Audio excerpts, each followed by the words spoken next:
साईं अब्दुल वाहिद आरीसर साहब पंहिंजे किताब सिरमी सांझीअ वेर में हिकु तारीख़ी पस मंज़र लिखियो आहे।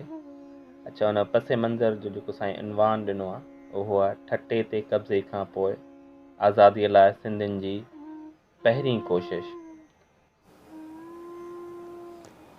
सेवण फतह करण खां पोइ शाबेग अरगून सिंध जे अज़ीम मुहबे वतन दूल्हा दरिया ख़ान जे पुटनि ॾांहुं सिंध जे शाइर काज़ी काज़न खे मोकिलियो त हू दूल्हे जे पुटनि महमूद ऐं मिठण खे शाबेग जी इताअत लाइ आमादा करे।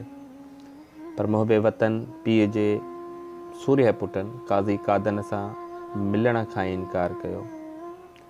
शाबेग सेवण खां टलटीअ वेझो पहुतो त जासूसनि खेसि ख़बर ॾिनी त महमूद मिठण ॼाम सारंग सहतो ऐं रिणमल सोढो अव्हां सां ॻाल्हाइण लाइ तयारु आहिनि। पर मख़तूम बिलावल उन्हनि खे न सिर्फ़ु मिलण खां रोकियो वेठो आहे पर जंग करण लाइ नसीहत करे रहियो आहे। इहा ख़बर ॿुधी शाबेग ॿेड़ियुनि जे रस्ते दरिया पार कयो। टलटीअ जे सिंधियुनि शहर खां ॿाहिरि निकिरी जोधा सिंह सोढे जे भाउ रिणमल सोढे खे लश्कर जो महंदार मुक़ररु करे लड़ाईअ जी तयारी कई। मीर फाज़िल शाबेग जे लश्कर जे अॻिएं हिसे जो महंदार थी मैदान में आयो। घमसान जी जंग शुरू थी वई। अञा जंग जारी हुई त शाबेग ख़ुदि फ़ौज वठी पहुतो। इन ताज़ा दम फ़ौज पहुचण सां अरगून फ़ौज जो हौसलो वधी वियो ऐं इन फ़ौज इंतिहाई तेज़ी ऐं तेज़ रफ़्तारीअ सां अॻिते वधी शहर जे दरवाज़े ते कब्ज़ो कयो। सिंधियुनि जो काफ़ी लश्कर मैदान जंग में कमु आयो। बाक़ी मैदान छॾे कंहिं नए मोर्चे ऐं मैदान जी तलाश में निकिरी वियो। शाबेग फ़ातिहाना शान सां शहर में दाख़िल थियो, पर संदसि उमेदुनि जे उबतड़ शहर जे घिटी घिटीअ में अरगून लश्कर खे सख़्तु मुज़ाहिमत सां मुंहुं ॾियणो पियो। शहर जो हर मर्द, औरत, ॿुढो, ॿार, कारीगर, हुनरमंद, आलिम, ख़ुताबी ऐं शाइर मुग़ल फ़ौजियुनि लाइ हिकु जांठे जवान जो रूप अख़्तियार करे वियो। पूरा 3 ॾींहं टलटीअ जे शहर में लड़ाई, क़त्ल, खूनरेज़ी ऐं बाहि जो नाच थींदो रहियो। सिंधी पंहिंजी मातृभूमिअ जे मुहबत में क़त्ल थींदा रहिया।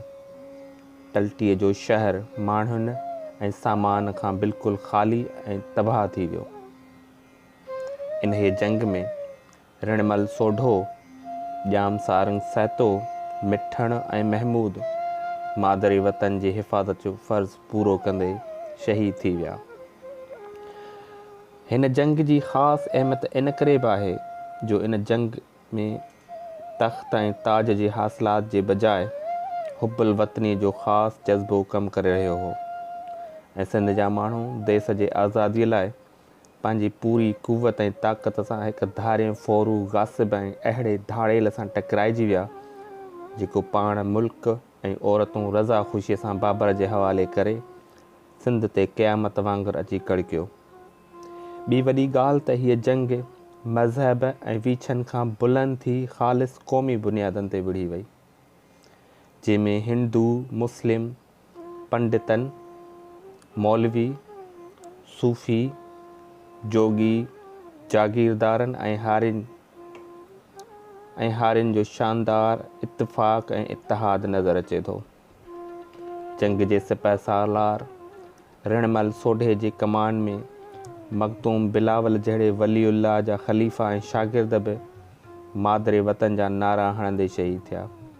पर वॾे अफ़सोस जी रुॻो हीअ ॻाल्हि आहे त हिन जंग में सिंधियुनि जे लश्कर जो तइदादु मालूम थी न सघियो।